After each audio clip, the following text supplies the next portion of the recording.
we've prepared on the detailed memorandum on the operation and management of the Zambia Airways, the challenges and opportunities.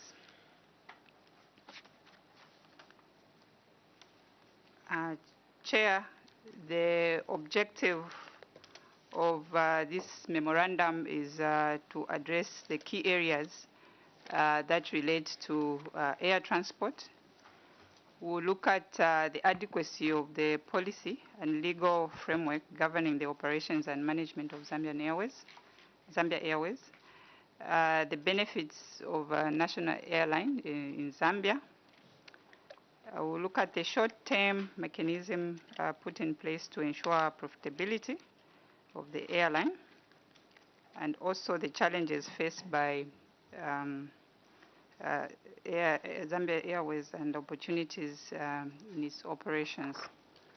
We'll also give the committee recommendations on how to enhance the management and operations of Zambia Airways.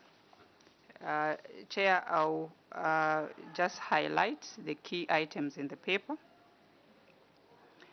which is basically based on the 8th National Development Plan and the legislature that is obtaining currently. Looking at the adequacy of the legal framework, Chair and honorable members, we've identified as an agency in this paper the legal framework that governs the operations and management of Zambia Airways, whose portfolio and statutory function are under the Ministry of Transport and Logistics. Chair, the identified legal framework that we looked at include the Civil Aviation Authority Act, number 7 of 2012, the Civil Aviation Act, number 5 of 2016, and the 2019 National Transport Policy, including the 8th National Development Plan. Chair, we've highlighted in the paper the provisions that are in these particular frameworks, legal documents that relate to operation of the airline. I take it that the members did read through the specifics. But just to highlight one of the items that we identified in the 8th National Development Plan, which relates to the airline operation as well as improvement, relates to strategy number 5 in the plan, which promotes tourism growth as well as improvement of transport and logistics. We also identified other frameworks which may be of international nature that would affect the operations of the Zambia Airways, which include the International Civil Aviation Organization, the International Air Transport Association, the Chicago Convention of 1944, the SADC Aviation Safety Organization, the Ministry of Transport Communications, which is local, the authority itself, Zambia Air Services Training Institute, and Zambian National Airports Corporation. In general, Chair, we are indicating that the revised Civil Aviation Act, number 5 of 2016, has provided a solid foundation for the development of the industry, the aviation industry in Zambia. The national transport policies also provide support for the development of the air transport infrastructure and national airlines. The regulations and policies are adequate to support Zambia Airways in its operations and sustainability. And Zambia's airports and air traffic services are managed and operated by the Zambia Airports Corporation Limited. and the majority of the ground handling is undertaken by the corporation. The legislative and legal framework of the aviation sector in Zambia, as indicated, is adequate to enhance operations and performance of the Zambia Airways. There is need, therefore, to adopt the recommended international standards in order to optimize the requirements of the airline to operate efficiently and effectively, Chair. In terms of promotion of tourism and transport infrastructure, under the 8th National Development Plan, this will boost travel movements and enhance the airline services in the country. The volume of passengers and cargo transport by roads, rail, and air are expected to increase as highlighted in the 8th National Development Plan. Chair, I'll take you to the benefits that we indicated for the airline. And what we are saying is that the expansion of the Zambia airline will stimulate economic growth through improved tourism and job creation. It will also develop trade and industries directly related to aviation and also in tandem improve the growth of the airline industry in Zambia.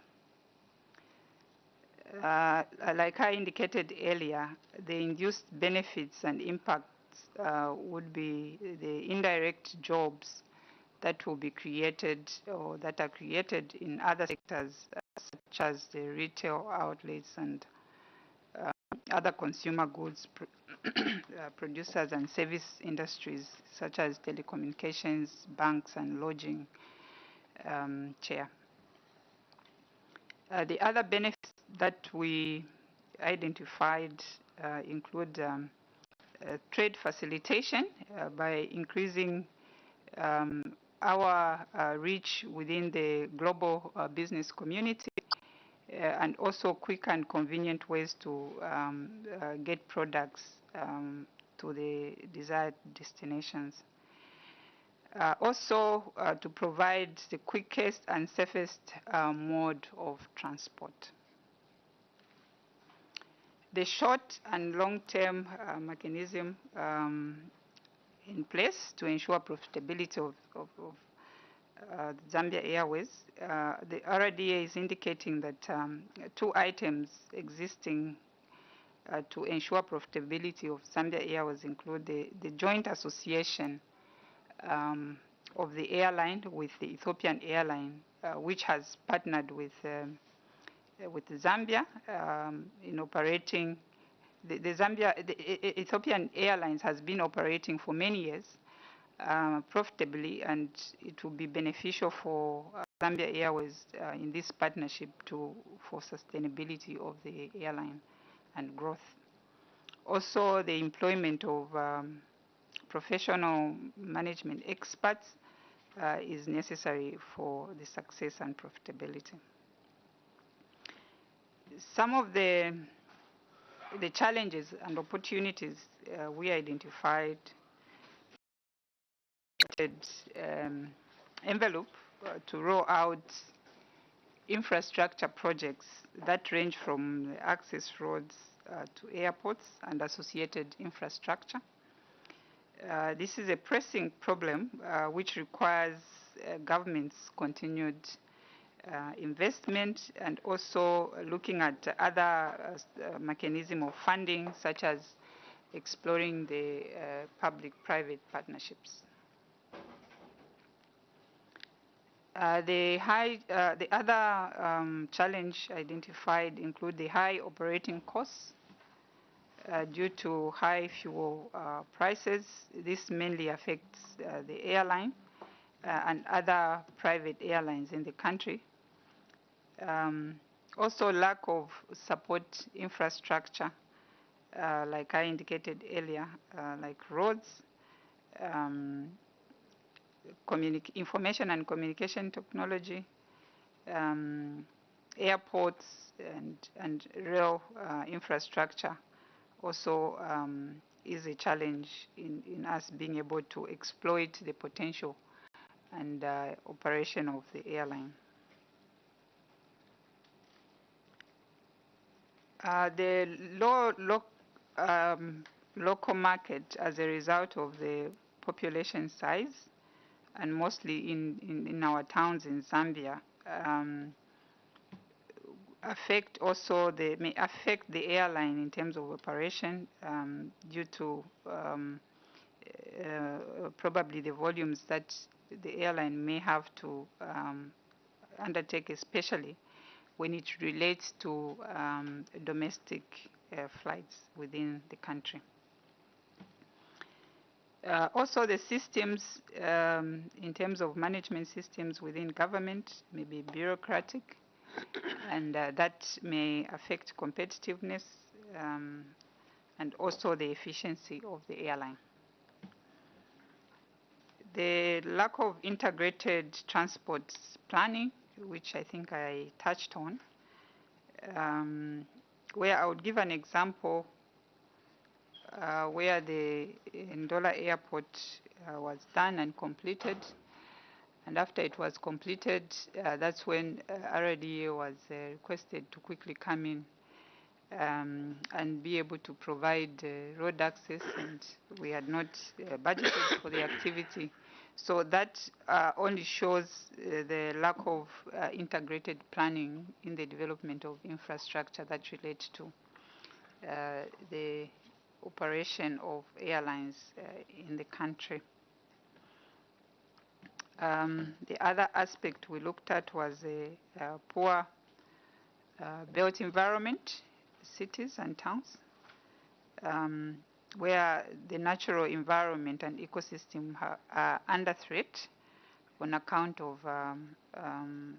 environmental management, which include water, air and land pollution. The opportunities that we had identified, tourism front, which presents the Zambia Airways an opportunity to provide connectivity nations, and also air transport mode to present both the direct and indirect job creation. Chair, in conclusion, what we are indicating is that Zambia rides on the already existing development plans in being able to spur economic transformation and job creation. And the operations and management of the Zambia Airways has challenges which include limited government resource envelope and opportunities to enhance tourism and job opportunities. We would like to recommend that integrated development of airports and air services infrastructure with early involvement of all stakeholders be taken on board to ensure that as we are developing the infrastructure, all the stakeholders who are required to be part and parcel of the development are there, so that we have integrated development of infrastructure, which will have immense benefits to the sector and the nation. Of course, coming from the Road Authority, would emphasize to have maintainable road access to airports, not only to airports, but to tourism spots and attractions, where the tourists who are coming in this country will be able to easily access these facilities. And also, we would like to recommend that we explore the use of PPPs in the development of the transport infrastructure, including airports, Chair. Would also recommend enhancement in the cooperation between government agencies and the Zambia airports so as to better contribute to the development of the airline industry in Zambia. Chair, Zambia's bilateral air service agreements with other countries also would need to be enhanced.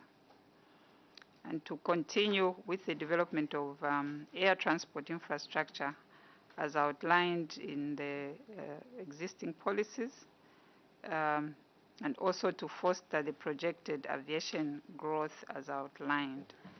Chair, there is need, I'll emphasize, to integrate all modes of transport to and from and within the airport. Chair, I submit. Thank you. Honorable colleagues, now free to ask points of clarifications. But before we do that, I will ask the honorable member who has just joined us to introduce himself.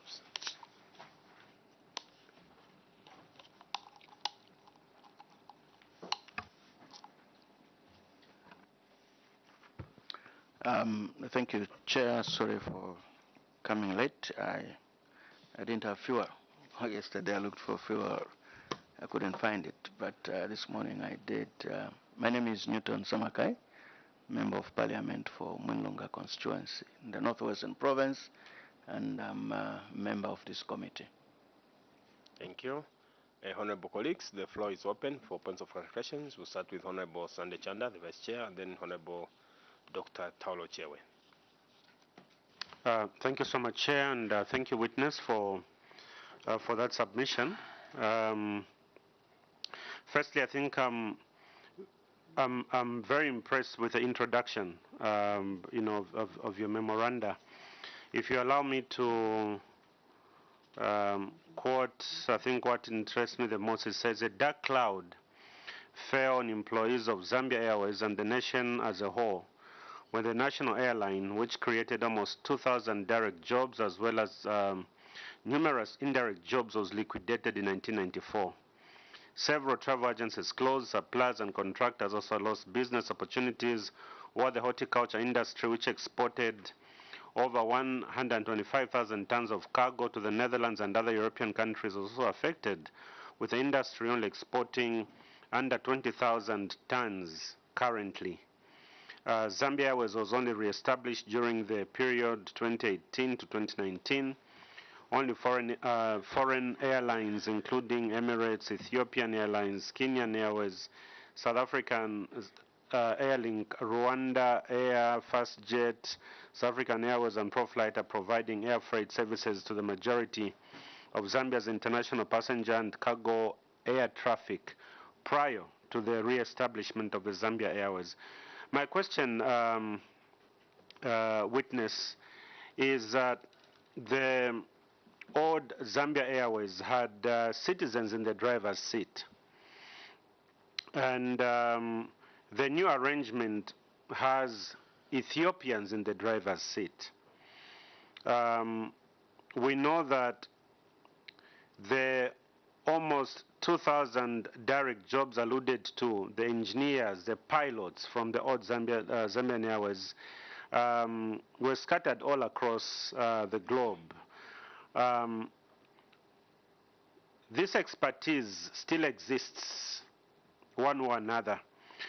What would you recommend, or what would you advise in terms of tapping into this expertise as we look at a re-established or rebirthed national flag carrier, Zambia Airways? Whether we need an aspect of indigenization in the rebirth or the new Zambia Airways, as the case is.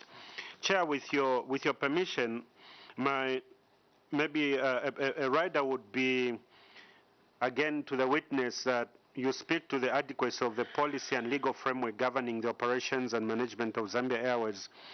The old Zambian Airways, I want to believe, operated as a national flag carrier.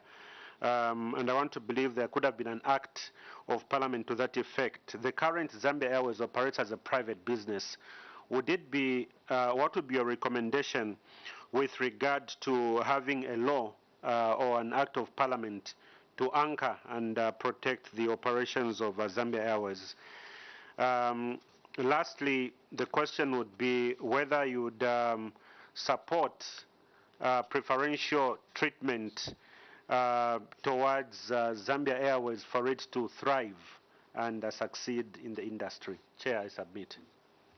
Thank you, Honorable Chewe. Thank you so much, Chair. I have two questions. On page 9, under recommendations, bullet number 2, talked about provision of all weather road access to all airports, airstrips. Yeah, and I would like to take advantage of your presence, Aradia.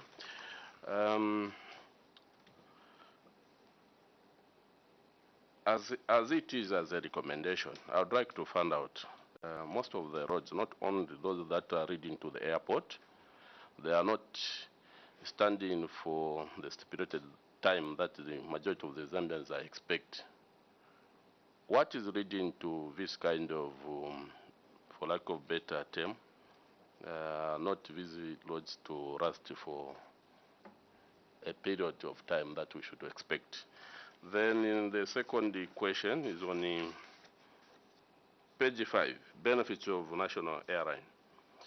It's our wish as Zambians that we need to foster development in this country, and I would like even to thank those who brought the idea of bringing back Zambia Airways, because it is proven that indeed it is going to add value in our generation of income and also to create more jobs, as it is stipulates that the expansion of Zambia Airways will stimulate economic growth through improved tourism and job creation.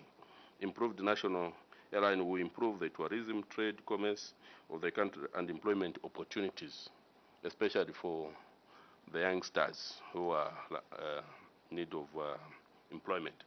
My question is, what are you doing as RDA to ensure that we actualize this, taking into account that certain airports, when you look at the infrastructure, it's not all that can really support this kind of industry. What measures are you taking in place to ensure that we actualize this? Thank you. Any point of clarification? I think witness can attend to those, then we'll go for another round of questions. Thank you, Chair. And thank you, Honorable Members of Parliament, for the questions that you've put across. Honorable Sandy Chanda had alluded to our introduction, which gave a background to the national airline that we had and that closed. And now we have the resuscitation of the airline, which is now in partnership with the Ethiopian airline, and from the indication that it's being driven by our colleagues from Ethiopia. Of course, looking at where we are coming from, where the airline had to close at that time, on account of operational problems and the profitability of managing the business.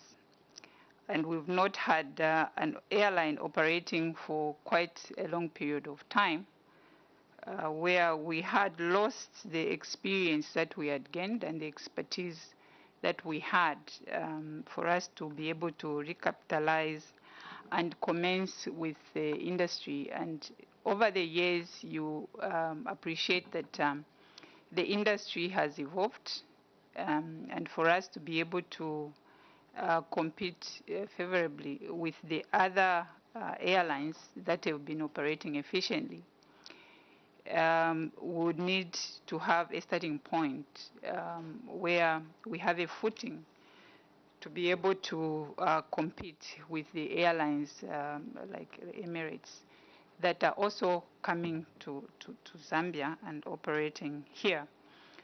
So the idea of riding on an airline which is already existing has the systems in place as we start is a good start.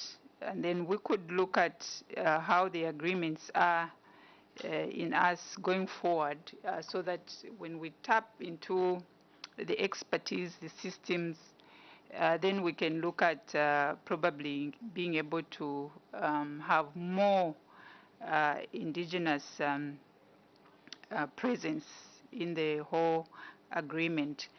But Chair, I think it borders more on how we craft the partnership and the agreement with the other airlines, where we would need to have a period and timeline where we could grow and be able to have more involvement or participation in the partnership, and eventually be able to take an airline as a national carrier thereof.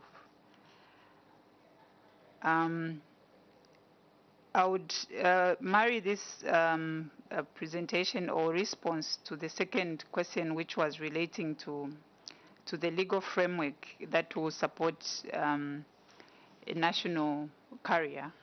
I think it's basically what I indicated, where we could be able to put up a framework to have a national carrier once we build that capacity and expertise. That will be a good move to take. And also being able to bring about preferential, I'm not sure what you meant when you say preferential treatment, but to have deliberate approach and policy as government to promote the airline to be able to again function profitably without necessarily also getting resource from other sectors to pump into the airline. The airline will require to, of course, initially will need injection of capital, but it will need to operate independently and profitably.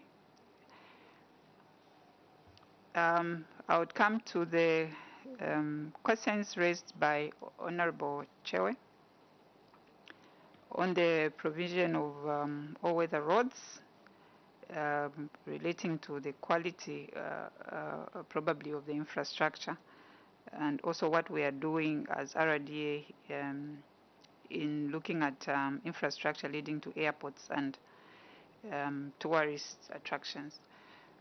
We are currently working with ZDA as well as Ministry of Tourism and other sector agencies as well as Ministry of Finance in looking at some corridors that are leading to tourist attractions.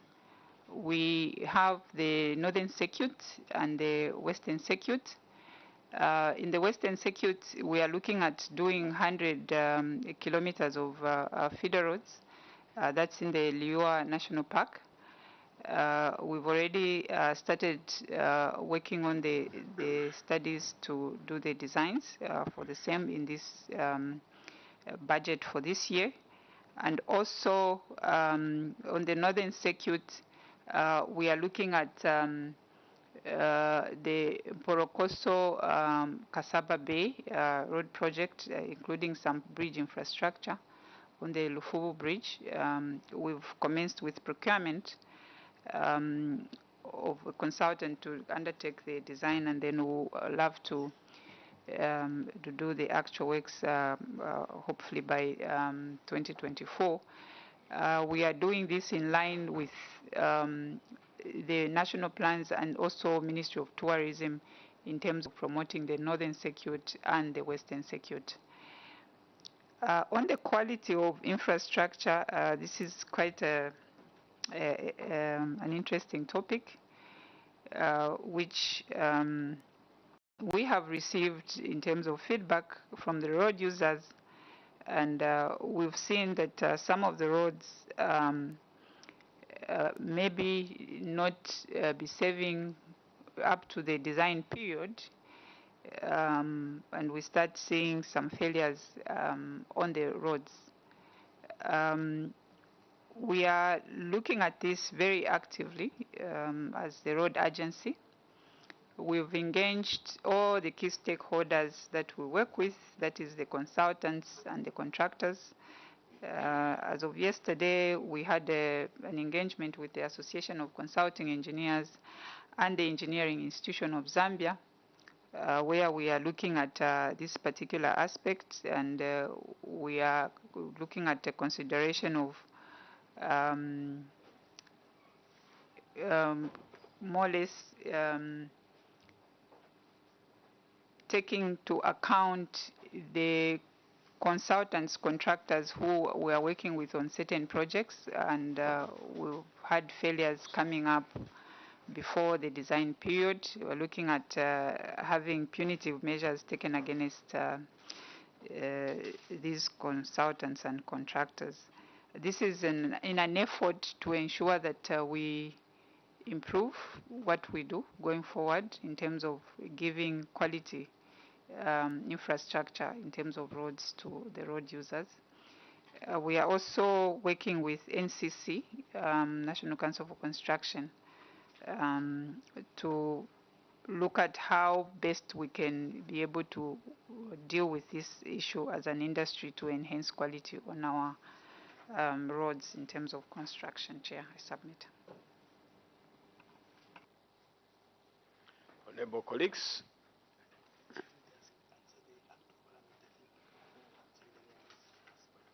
Honorable Sunday, were all your questions tackled on the issue of the Act? Yes, Chair.